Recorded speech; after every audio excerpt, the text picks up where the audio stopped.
Banyak anime bagus yang rilis di season ini dan gue bakal ngasih tau lu mana yang bagus dan mana yang enggak. Gue bakal ngeringkas cerita episode pertama animenya dan nge-review animenya, jadi lu gak perlu nonton satu-satu. Tonton aja nih video dan lu bakal tahu mana anime yang cocok sama selera lu. Gue gak bakalan bahas anime-anime lanjutan ini karena yang gue pengen bahas tuh hal-hal yang baru. So mari gue mulai dengan Plus Size Elf. Gue cuma bakal ngomong segitu aja. Yap, gue skip yang ini. Ah yes, Another Isekai. Bercerita tentang pemimpin pasukan Raja Iblis yang ternyata manusia. Literally di judulnya. Manusia ini dibesarkan oleh salah satu iblis terkuat. Iblis itu bilang, pakai aja nih masker dan Raja Iblis gak bakal tahu lu itu manusia. Jadi dia pura-pura jadi iblis seumur hidupnya dan dia mencari salah satu iblis terkuat. Tapi inget, dia manusia. Dia punya rasa kasihan, jadi dia gak ngebunuh manusia-manusia yang kotanya dia serang. Dan alasan dia gak ngebunuh manusia juga masuk akal.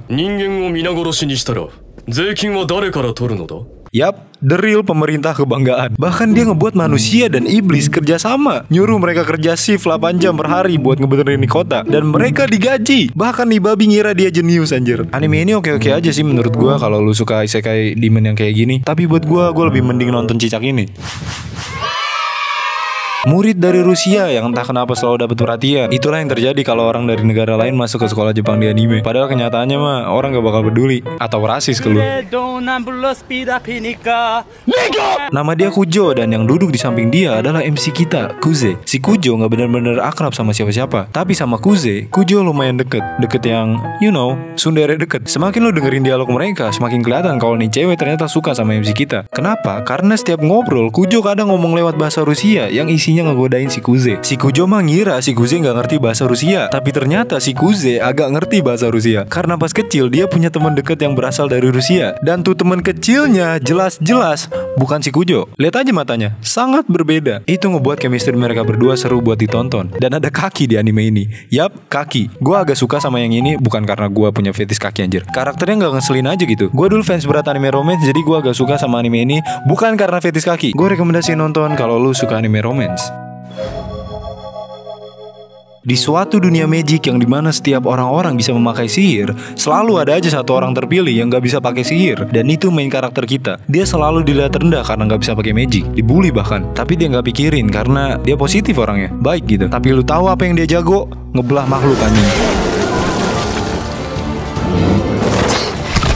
Yap, inilah yang terjadi ketika Black Clover dan Muscle digabung. Terus ditulis oleh kreatornya dan Machi. Ditambah produksi yang gila. Animenya hampir kelihatan kayak movie man. Desain karakternya bagus dan animasinya juga so good. MC di anime ini punya situasi kayak Kaiju 08 yang dimana MC-nya janji sama cewek teman kecilnya untuk berjuang ke atas bersama. Ceweknya berhasil dengan sihir, tapi cowoknya kagak bisa sihir sama sekali. Gak tahu gimana tuh caranya dia naik ke atas sana. Gue sendiri belum terlalu tertarik sama karakter-karakternya. Gue rasa MC-nya kayak udah pernah ada aja di anime lainnya. Tapi gue tertarik sama plot ceritanya. Menurut gue ini salah satu yang bakal bagus di season ini.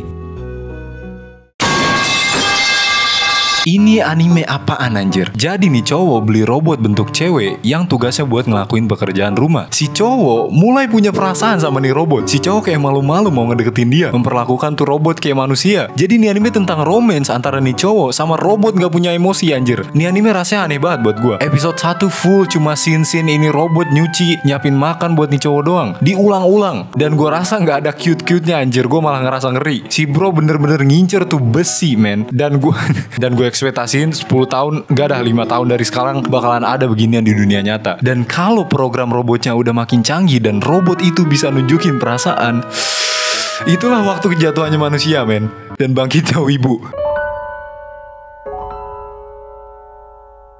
Di dunia masa depan yang dimana dataran rendah udah tenggelam kebanjiran, kayak coming soon ibu kota kita, cowok ini mencoba untuk mencari harta yang ditinggalin neneknya di rumah neneknya yang udah tenggelam. Pas dia udah di sana, dia nggak nemu harta yang diekspektasiin, tapi dia nemu cewek yang kelihatan mati di dalam kapsul. Terus cewek itu melek dan si cowok saking kagetnya tuh kapal sampai nabrak dan gak bisa berfungsi anjir. Tapi cewek itu malah ngebantu kapalnya naik. Pas kapalnya sampai di atas, si cewek tadi malah ngambang. Jadi cowok ini coba nolongin. Gue lupa buat ngasih tahu kalau si cowok ini salah satu kakinya buntung. Jadi dia pakai kaki robot. Dia nyoba nyelamatin tuh cewek, tapi kaki robotnya lepas. Si cewek nyamperin tuh cowok dan nyium dia anjir entah kenapa. Ternyata cewek itu robot anjir. Robot canggih banget, gak kayak yang tadi yang udah punah dan gak pernah diproduksi lagi. Ini anime romance anjir. Apa ini? Plastic Memories? Oh my fucking god, ada berapa banyak romance di season ini. Anime ini lumayan bagus sih. Produksinya bagus, soundtracknya bagus, semuanya oke-oke aja menurut gue. By the way, selanjutnya mereka mau ngejual nih robot.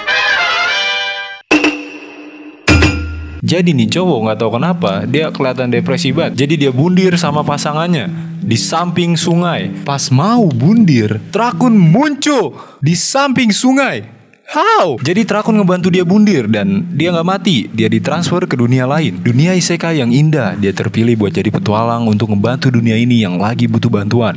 Apa yang dia lakuin? Dia bundir lagi anjing. Si anjir kayak bodoh amat anjir, gue cuma mau mati. Tapi si cewek ini nge-heal dia, jadi dia hidup lagi. Cuma buat cari mati lagi anjing. Ternyata nih orang udah nyoba bundir 5 kali. By the way di anime ini Trakun dijelasin kalau dia tuh ternyata suruhan dunia isekai ini buat ngereinkarnasi orang dari dunia lain. Gila sih, ternyata Trakun emang penentu takdir orang. Anime ini lumayan menarik, lu ngeliatin cowok depresi pindah ke dunia lain cuma buat lanjut depresi lagi. Tapi di akhir episode dia ada sedikit harapan buat hidup. Kenapa? Karena cewek yang bundir bareng dia di awal gak ada di dunia ini. Si cowok ini kan jadi penasaran kan apa dia ke dunia ini juga atau enggak. Jadi dia gak mau mati dulu untuk mencari itu cewek biar bisa bundir bareng lagi. Jadi nih cowok pemimpin organisasi iblis yang mau ngancurin dunia. Tapi dia di stopin sama nih cewek magic. Mereka berhadapan, si iblis cuma ngeliatin tuh cewek dan mikir, shit man, kayaknya gue jatuh cinta. Yap, anime bertema Romeo dan Juliet lagi. Si iblis jadi peduli sama nih cewek, ngasih dia makan, ngerawat dia, dan mereka berdua emang saling mengerti. Tapi organisasi si iblis bingung, kok tuh cewek belum dikalahin sama sekali. Jadi mereka neken si cowok iblis ini buat ngebunuh tuh cewek. Tapi si cowok jatuh cinta, jadi ya cerita berlanjut. Kalau lu suka cerita yang kayak gini, romance, komedi, cobain aja. Animenya cuma 12 menit per episode.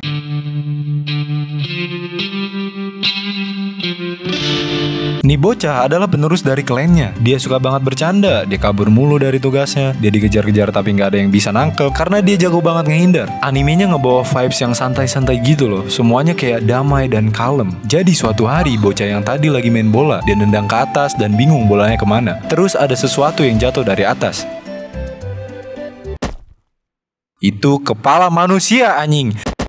Anime ini tiba-tiba jadi dark anjir. Lu tahu kan momen kalau lu nyadar kalau suatu anime itu gak se-family friendly yang lu kira. Satu klannya bocah ini dibantai habis-habisan, keluarga dia, semuanya. Jadi dia kabur dan untungnya si bocah ini ketemu sama orang yang mau ngebantu dia. Gua saranin coba sih nonton yang satu ini. Episode satunya langsung jelas ceritanya, langsung ngejual banget ceritanya ke lu. Pacing animenya cepet jadi lu gak gampang bosen. Artnya juga bagus dan jangan ketipu sama anime. Dia cowok.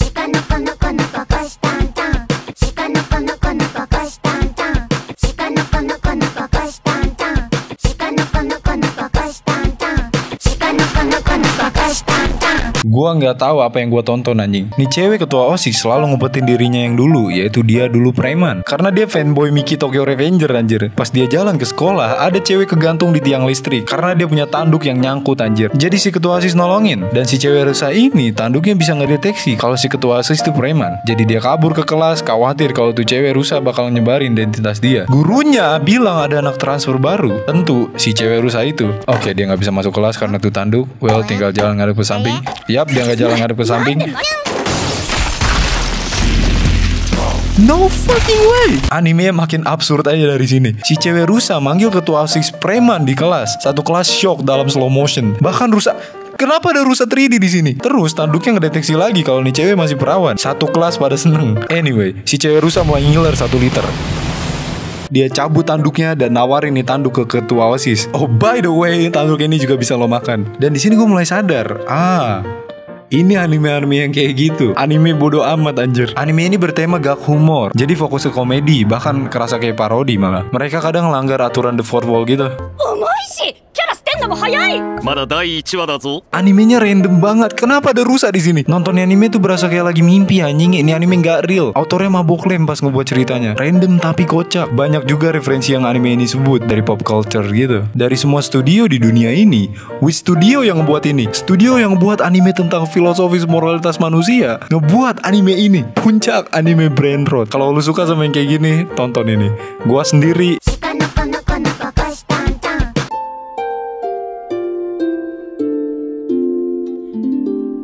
anime ini juga produksinya damn dibuat oleh studio Lapintrack, studio yang gak begitu dikenal tapi mereka benar-benar ngebuat anime ini kelihatan indah men. Di awal gue nggak tahu nih anime tentang apa. Setelah nonton 3 episode gue mulai Ternyata ceritanya gue tetap gak tahu anjir. Animenya gak bener-bener ngasih tahu lu ceritanya tuh apa. Tapi gue suka aja. Jadi setiap episode tuh ada misterinya. Ceritanya unik tentang hal-hal kecil yang kesannya misteri. Dan cara mereka memecahkan misterinya juga menarik menurut gue. Santai gitu. Misterinya juga bukan cuma plot yang ada di animenya, tapi karakter mereka juga ada kayak sensasi misterinya gitu. Gue juga suka banget sama dialognya. Vibes animenya slow dan chill banget. Gue gak bisa bener-bener ngasih tahu lu apa yang bagus dari anime ini. Gue rasa cara terbaik buat tahu nih anime selera lu atau bukan, lu cobain langsung tonton aja. Jadi gue gak ceritain sinopsisnya karena gue rasa animenya bukan buat semua orang. Gue sendiri sih suka sama yang begini. Gue rekomendasiin buat nonton 2 episode. This is my alter ego, Anita Maxwin. Anita Maxwin. Jadi nih cowok suka banget sama nih waifu. Kayak bener-bener tergila-gila sama nih waifu. Dan dia benci cewek 3D anjir. Dia ketua klub manga di sekolahnya, gak ada anggota lain selain dia. Muncullah nih cewek yang ternyata suka sama waifu yang sama. Kayak bener-bener tergila-gila juga sama tuh waifu. Si cowok ngerasa aneh, kayak why the fuck cewek ngefans sama waifu ini. Ternyata nih cewek emang otaku juga segila si cowok ini. Jadi dia gabung klubnya dan minta nih cowok jadi fotografernya. Karena ternyata nih cewek suka cosplay. Di hari itu juga si cewek nyobain kostumnya jadi tuh waifu. Ingat pas gue bilang nih cowok benci sama cewek 3D? Well, itu sekarang gak bener. Karena setelah ngeliat nih cewek cosplay tuh waifu, nih cowok ngerasain sesuatu. Dan itulah kenapa nih anime judulnya 2.5 dimensional anjing. Jadi ini anime tentang karakter 2D yang di cosplayin jadi 3D, dikurang tambah jadi 2.5. Itu hitungannya gak masuk akal, tapi ya ini anime romance, harem, ecchi. Jadi kalau lu suka sama yang kayak gini, well, tonton aja. Jadi ini anime harem yang gak harem. Lu tahu kan kalau di tipikal anime harem ada kayak 4 cewek yang sifatnya beda-beda. Pembuat anime ini mikir kayak kenapa gak satu cewek aja tapi sifatnya beda-beda. Boom. Genius. Jadi cewek ini jago acting. Ini cowok pernah bilang kalau dia mimpi mau punya harem. Jadi si cewek bercanda acting jadi kayak tipikal-tipikal cewek yang ada di anime harem. Si cowok awalnya gak ngerti, ngomong kayak lu ngapa dah? Oh, lu acting jadi cewek lain. Jadi si cowok mikir, wah baik banget nih cewek rela acting harem buat gua doang ya kan. Padahal jelas kalau si cewek ini suka sama dia. Mereka berdua tuh anggota klub drama, jadi masuk akal aja buat si cewek ini acting. Si cewek sering banget acting jadi cewek lain. Si cowok kadang sampai bingung kalau dia tuh lagi acting atau enggak anjir. Anime ini oke-oke aja menurut gue. Gue lumayan suka sama chemistry mereka. Gue cuma capek mereka terlalu sering ngelakuin acting jadi cewek-cewek tipikal haremnya. Ya itu poin dari anime ini, Bin, lu gak bisa komplain. Yap, lu bener. Dan mereka cute. Mereka tuh kayak saling godain satu sama lain terus.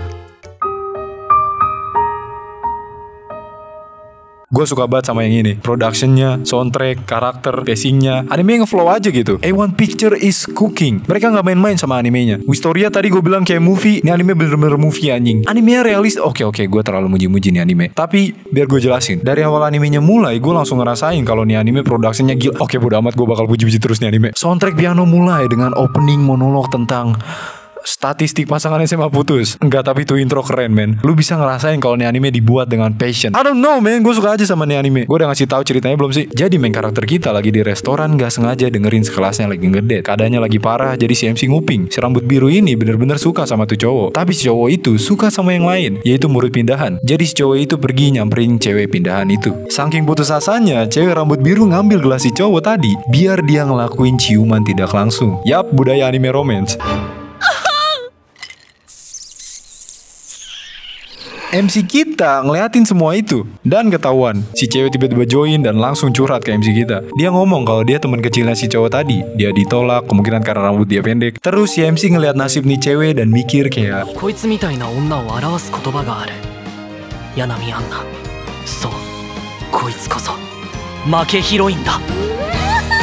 seterusnya mereka mulai semakin akrab karena ternyata si cewek ngutang duit sama si MC karena beli makanan di restoran itu. Tanpa sadar dia kagak bawa duit. So ya, apakah kali ini rambut pendek bakal menang? Gue kira gue bakal gak suka sama si rambut biru. Tapi enggak, karakternya menarik menurut gue. Dan gue rasa karakter-karakter di anime ini lebih dalam dibanding anime romance lainnya di season ini. Bagus banget, animenya kerasa ngeflow aja gitu. Vibesnya kerasa banget. Dan itu semua karena productionnya yang gila, men. Animenya memuaskan mata lu.